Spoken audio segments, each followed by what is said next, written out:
Goeiedag en baie welkom. Ons is in 'n heilige week en kom al hoe nader aan die kruisiging.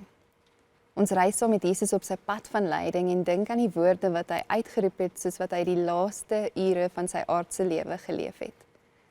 Lees vandag aandagtig saam met my uit Johannes 19 uit. By die kruis van Jesus het ook nog sy moeder en sy moeder se suster en Maria die vrou van Klopas en Maria Magdalena gestaan. Toe Jesus sy moeder sien en die disipel vir wie hy baie lief was, wat by haar staan, sê hy vir haar: "Daar is u seun." Daarna sê hy vir die disipel: "Daar is jou moeder." Van daardie oomblik af het die disipel haar in sy huis geneem. Terwyl Jesus fisies pyn verduur, emosioneel verlate is deur sy vriende en sy volk en selfs voel asof God hom verlaat het. Terwyl hy die gewig van die wêreld se sonde dra, dink hy aan sy ma. Soos wat ek hierdie skrifgedeelte lees en weer lees, let ek op dat Jesus sy moeder sien. Maar hoe het sy gelyk toe hy haar sien? Snikkend, hopeloos, verpletter, gebreek, emosioneel verniel. 'n Ma wat deurgegaan het wat sy deurgegaan het, moes absoluut uitgeput en stikkend gewees en gelyk het. En dan nog om te hoor wat die mense sê, die bespotting. Wat moes dit aan Jesus gedoen het om sy ma so te sien ly? Ek wonder of sy hart nie gesmag het daarna om haar hiervan te kon gespaar het nie. Hier terwyl hy besig is om stadig dood te gaan en op alle vlakke te ly, sien hy haar en gee hy vir haar om. Jesus se kapasiteit vir ander is grensloos. Want as ons eerlik is, slaag ons selfs in ons gemak en oorvloed dikwels nie daarin om ander raak te sien nie. Maar Jesus, op sy donkerste oomblik, bewys weer hoe ware liefde lyk. Dit offer op, selfs in lyding. Maar kyk ook wat doen Jesus dan. Hy gee Johannes en Maria aan mekaar as ma en seun. Hy's nie net prakties hier nie, want in hierdie woorde skep hy iets nuut. Maria en Johannes het nie 'n natuurlike familieband nie, maar Jesus gee hulle aan mekaar as deel van die nuwe familie van God. In die Bybelse tyd was jou identiteit en sekuriteit diep verweef met jou bloedfamilie. En Jesus stel iets radikaal anders voor. In hom ontstaan 'n nuwe familie. Die kerk waar mense mekaar as broers en susters hanteer. Verbondenheid in hom bring ons by mekaar en maak dat ons aan hom en aan mekaar kan behoort, selfs al het ons nie biologiese verwantskap nie. Dit beteken dat jy 'n familie het waarin jy behoort, waar jy verantwoordelikheid neem vir ander en ander vir jou. Maar daar is nog iets wat vir my uitstaan soos ek die skrifgedeelte oordink. Is ons nie ook geroep om Johannes, die geliefde disipel, te wees vir die Marias om ons nie? Hierdie woorde van Jesus aan Johannes is nie net 'n praktiese reëling nie, dit is 'n uitnodiging tot 'n nuwe lewenshouding, om lief te hê, om verantwoordelikheid te neem, om teenwoordig te wees vir iemand anders se pyn.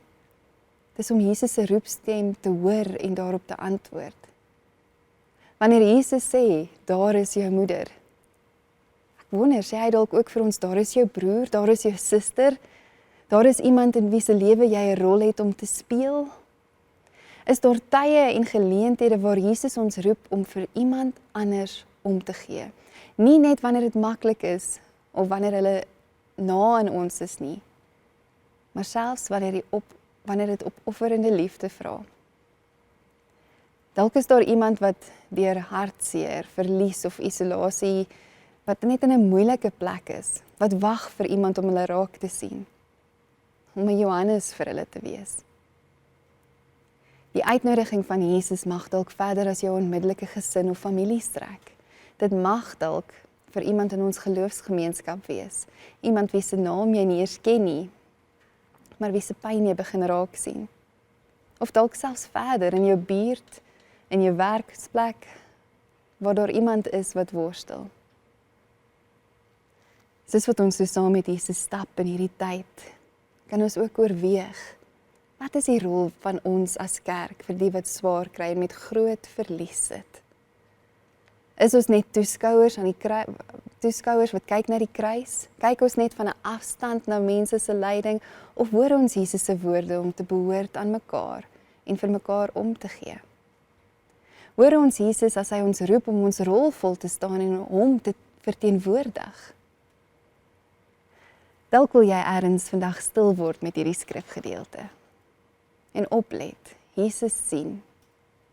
Hy sien sy ma, sy geliefde disipel, hy gee hulle aan mekaar, maar hy sien ook vir jou. Soos wat jy lees, let op watter woord of frase jou aandag vang en bly 'n rukkie daar. Dink dan, hoe is dit vir jou wanneer Jesus te midde van sy eie pyn jou sien? Watter gedagtes en emosies kom by jou op as jy besef dat terwyl Jesus besig is met sy verlossingsplan, hy steeds die individu vir jou en vir my raak sien en vir ons omgee? Praat dan met Jesus oor dit wat jou geraak het. Jy kan jou hart voor hom oopmaak. Wat wil jy vir hom sê? Wat wil jy vir hom vra? Neem gerus ook 'n paar minute om net stil te wees en te rus in Jesus se teenwoordigheid. Jy hoef niks te doen nie. Jy kan net wees. Geliefd, gesien, deel van sy familie en geroep. Kom ons bid saam.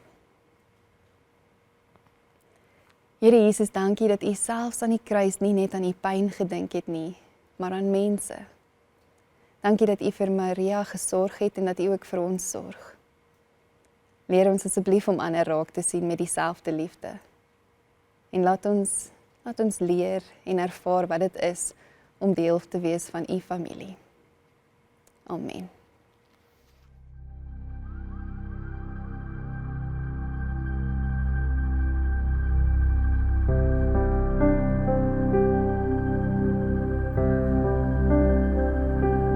U is by my, hier